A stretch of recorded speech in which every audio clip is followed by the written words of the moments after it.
하루를 살아가는 시편 묵상 5월 8일 묵상을 시작하겠습니다. 오늘은 어버이날입니다. 미리 부모님과 시간을 보내신 분도 있겠지만 보통은 오늘 만나서 함께 식사도 하고 대화를 하실 것입니다. 이때 하나님이 지금까지 우리 가정에 베푸신 은혜를 대화하시고 또 부모님과 함께 하나님의 은혜에 감사하시며 또 부모님을 위해서 기도하는 시간을 가지시길 바랍니다. 오늘의 시편 묵상의 제목은 주님이 건너게 하신 다리들입니다. 오늘의 시편 말씀을 읽겠습니다. 시편 65편 1절에서 5절입니다. 하나님이여 찬송이 시온에서 주를 기다리오며 사람이 서원을 주께 이행하리이다. 기도를 들으시는 주여 모든 육체가 주께 나오리이다.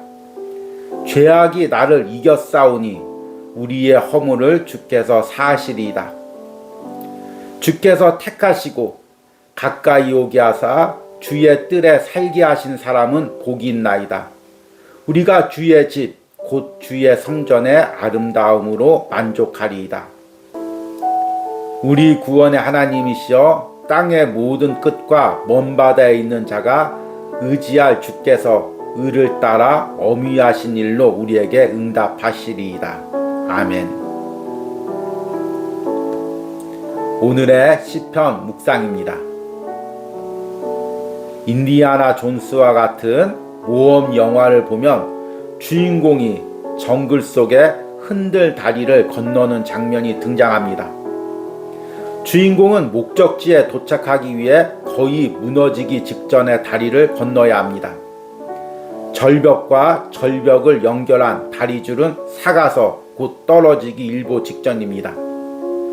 줄 밑바닥에 나무 판자들도 마찬가지입니다.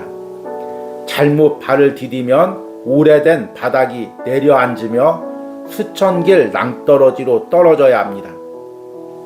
주인공은 몇 번의 위기를 겪으며 겨우 맞은편 안전한 곳으로 도착합니다.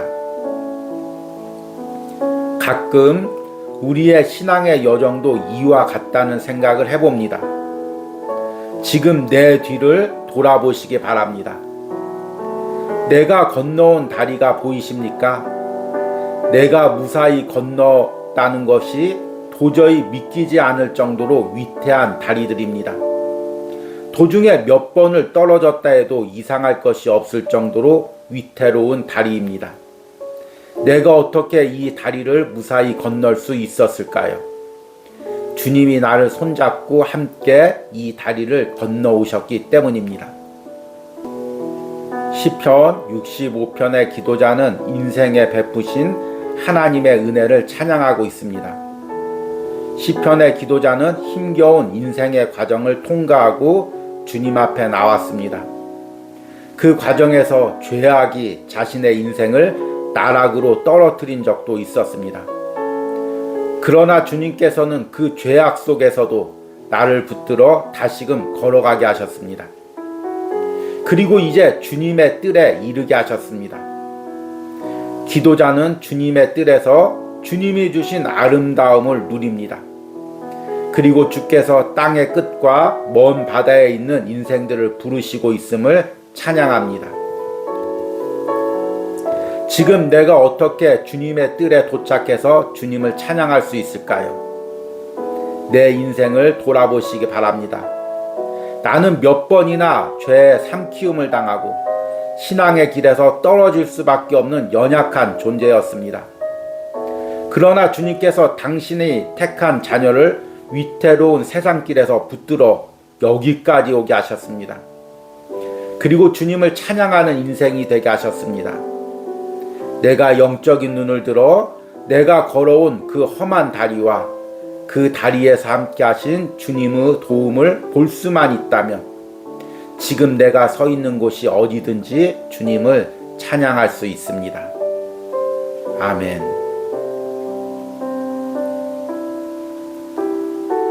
오늘의 시편 해석과 적용입니다.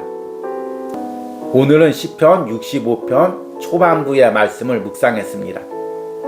시편 65편은 다윗이 자신의 인생을 돌이켜보며 자신의 인생 속에 또 세상 사람들의 인생 속에 베푸신 하나님의 은혜를 찬양하는 시입니다. 시편 65편의 표제어는 다윗의 시라고 되어 있지만 이 시가 다윗의 인생에 정확히 어떤 시기에 어느 장소에서 드린 것인지는 알 수가 없습니다.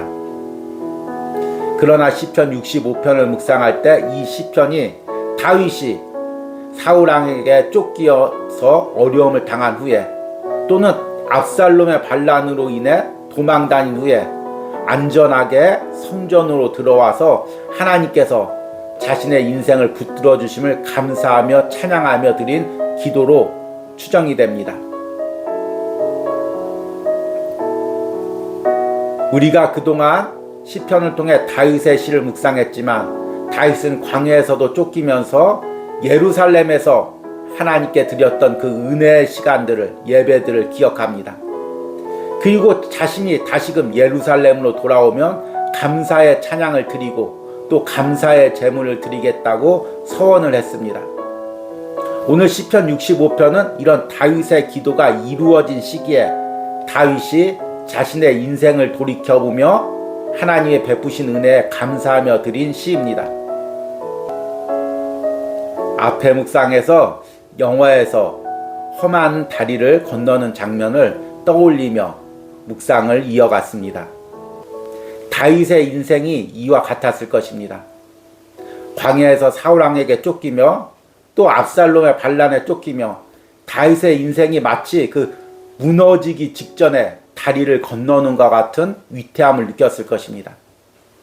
그리고 이 다리를 건너서 무사히 자신이 원하는 예루살렘 성전, 그 성전 뜰까지 도착한다는 것이 도저히 인간의 생각으로는 불가능하게 보였을 수도 있습니다.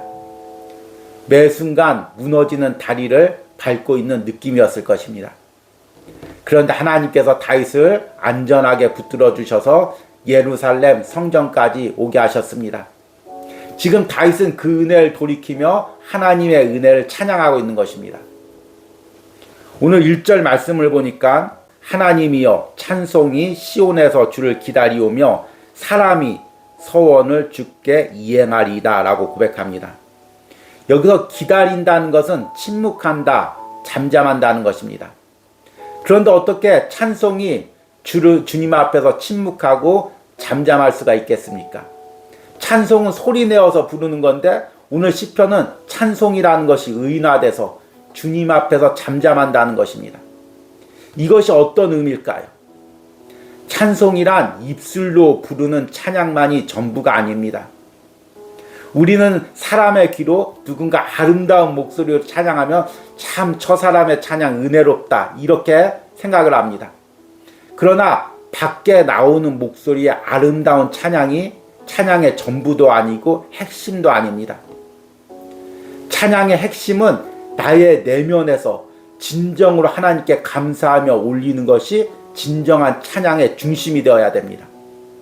그래서 때로는 나의 목소리가 나오지 않을지라도 나의 목소리가 잠잠할지라도 내가 내면에서 깊은 찬양으로 하나님께 찬양을 올릴 수가 있는 것입니다.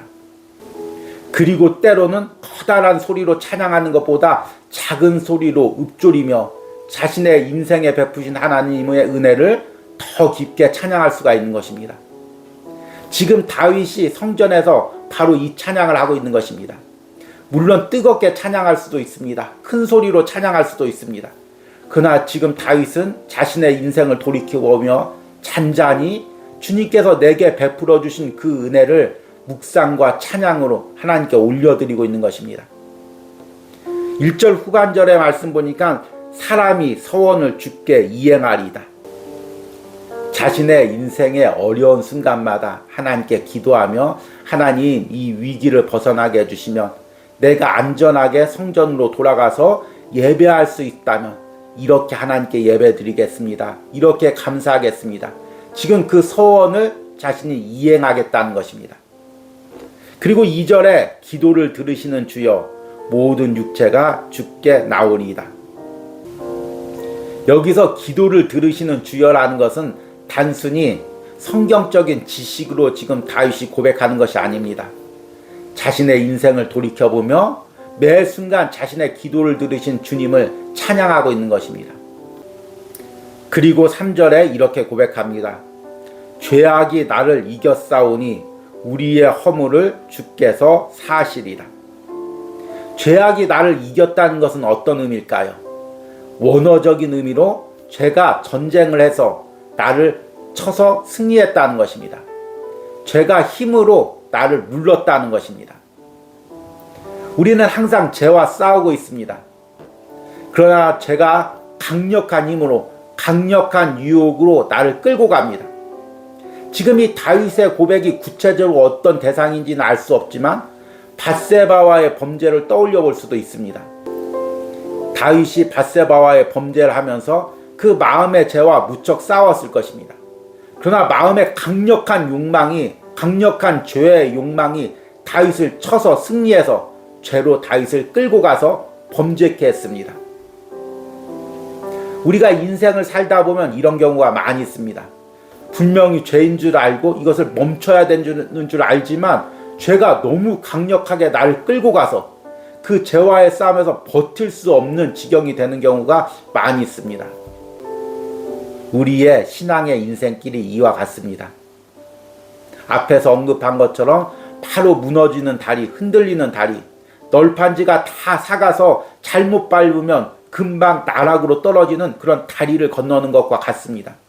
우리가 발을 한 발 잘못 내디디면 죄악이 우리를 삼켜버립니다. 어느 순간에 유혹이 우리를 낭떠러지 아래로 끌고 내려갑니다. 그런 위험한 다리를, 위태로운 다리를 어떻게 건널 수가 있었을까요? 그때마다 하나님께서 나를 건져주셨기 때문입니다. 떨어지는 다리에서 내 손을 잡아주셨기 때문입니다. 그리고 주님이 친히 함께 동행하며 그 위태로운 다리를 건너셨기 때문입니다. 우리 믿음의 눈으로 내 인생길을 돌이켜 보십시오. 나는 여기까지 올 수가 없었습니다. 나는 이곳에 와서 주님을 예배하고 찬양할 수가 없었습니다. 그런데 그 순간마다, 위험한 순간마다, 죄에 빠져서 넘어져서 일어날 수 없는 순간마다 주님께서 나와 함께 하시고 여기까지 나를 인도하셨습니다. 그래서 4절에 다윗이 이렇게 고백합니다. 주께서 택하시고 가까이 오게 하사 주의 뜰에 살게 하신 사람은 복이 있나이다. 여기서 주께서 택하시고 가까이 오게 하사 주의 뜰에 살게 하신 사람이 누굽니까? 다윗이죠. 그러나 또 오늘 시편 묵상을 하고 있는 여러분이기도 합니다. 내가 주님의 은혜가 아니면, 주님이 나를 택하지 않으셨다면, 주님께서 나를 가까이 오게 하지 않으셨다면 어떻게 내가 이 말씀 앞에서 주님의 은혜를 누리고 무릎 꿇고 기도할 수가 있겠습니까? 여기서 말씀을 전하는 저나 듣는 여러분이나 주님의 은혜로 지금 주님께 예배하고 말씀 앞에 있는 것입니다. 주님이 택하시고 붙들어 주셨기 때문입니다. 그래서 4절 후반절에 우리가 주의 집, 곧 주의 성전의 아름다움으로 만족하리라. 주님이 주신 은혜에 감사하고 그 아름다움을 찬양하고 만족한다는 것입니다. 그리고 오늘 마지막 절인 5절에 이렇게 기도합니다. 우리 구원의 하나님이시여 땅의 모든 끝과 먼 바다에 있는 자가 의지할 주께서 의를 따라 엄위하신 일로 우리에게 응답하시리이다. 아멘. 사실 오늘 시편 묵상은 제가 5월 5일 날 아들과 함께 보드게임을 하면서 문득 깨달은 은혜를 글로 적어본 것입니다. 5월 5일 날 비가 많이 왔죠. 그래서 어린이날인데 어디 나갈 수도 없고 집에서 아이와 시간을 보내야 되는데 방법이 없어서 보드게임을 하나 사서 저와 아내 그리고 아들과 함께 셋이서 게임을 하며 시간을 보냈습니다. 그 보드게임의 이름이 금지된 다리입니다. 인디아나 존스 같은 영화 장면에서 착안을 해서 절벽과 절벽 사이에 흔들리는 다리를 놓고 그 다리를 지나가는 것입니다. 그런데 다리 한 칸 한 칸이 널판지가 가운데 구멍이 난 것도 있고 또 난간이 부서진 것도 있고 모양이 다 각기 틀립니다. 그리고 자신의 피규어가 그곳을 주사위를 던지면서 한 칸 한 칸 지나갑니다. 그리고 중간에 다리가 흔들리죠. 떨어지면 처음부터 다시 시작하는 것입니다. 그 게임을 하면서 널판지 하나하나를 볼 때, 야, 우리 인생이 이와 같구나. 내가 밟는 인생길이 이와 같구나. 어떤 널판지는 온전하지만 어떤 널판지는 가운데 구멍이 나 있고 또 비스듬히 삐뚤어져 있기도 하고 난간이 없기도 하고 곧 무너질 것 같기도 하고 그런 널판지를 하나하나 밟으면서 주님이 원하시는 인생의 목적지까지 걸어가고 있구나. 내 힘으로는 이 다리를 건널 수가 없구나. 내 재주로는 이 다리를 무사히 가족들과 함께 건널 수가 없구나. 날마다 주님의 은혜가 필요하구나. 그리고 나서 돌이켜 보니까 주님이 그런 은혜로 저를 여기까지 인도하셨습니다. 시편 65편을 묵상하다 보니까 다윗 역시 이런 심정이었음을 깨닫게 됩니다. 여러분, 내가 건너온 다리는 어떤 다리입니까? 어떻게 흔들리는 다리였습니까? 그 가운데서 하나님이 내게 어떤 은혜를 베푸셨습니까? 그것을 볼 수만 있다면, 그 위험천만 다리를 걸어올 수 있는 은혜를 깨달을 수만 있다면 난 어디서든지 주님을 찬양하고 주님께 감사할 수 있을 것입니다. 오늘 시편 묵상을 하면서 이런 은혜를 누리시기를 소망합니다. 오늘의 기도문 드리기입니다. 내 신앙의 위태로운 순간들은 언제였습니까? 그 순간에 나는 어떤 은혜를 경험했습니까? 나와 함께 위태로운 다리를 건너주신 주님의 은혜를 찬양하며 감사하는 기도를 드리시기 바랍니다. 우리 기도하겠습니다. 주께서 택하시고 가까이 오게 하사 주의 뜰에 살게 하신 사람은 복이 있나이다. 주님, 내 인생의 위험한 다리를 나와 함께 건너서 여기까지 나를 이끌어 주신 주님의 은혜를 찬양합니다. 매 순간 나는 넘어지고 때로는 무너질 수밖에 없었지만 주님께서 그때마다 내 손을 잡아서 다리에서 떨어지지 않도록, 신앙의 길에서 떨어지지 않도록 나를 여기까지 인도하셨습니다. 주님의 손이 아니면, 주님의 도움이 아니면 내가 여기까지 올 수 없었음을 고백합니다. 나를 여기까지 인도하신 주님의 은혜를 찬양합니다. 그리고 주님의 뜰에서, 주님의 성전에서 내 인생의 위기의 순간에 드렸던 그 서원의 기도, 약속의 기도를 갚기를 원합니다. 주님 앞에 찬송의 기도를 드리며 주님께 감사의 기도를 드리며 그 모든 약속들을 이행하기를 원합니다. 다시 한번 주님이 주신 은혜를 바라볼 수 있는 영적인 눈들을, 감사의 은혜를 우리에게 허락하여 주시옵소서. 예수님의 이름으로 기도했습니다. 아멘.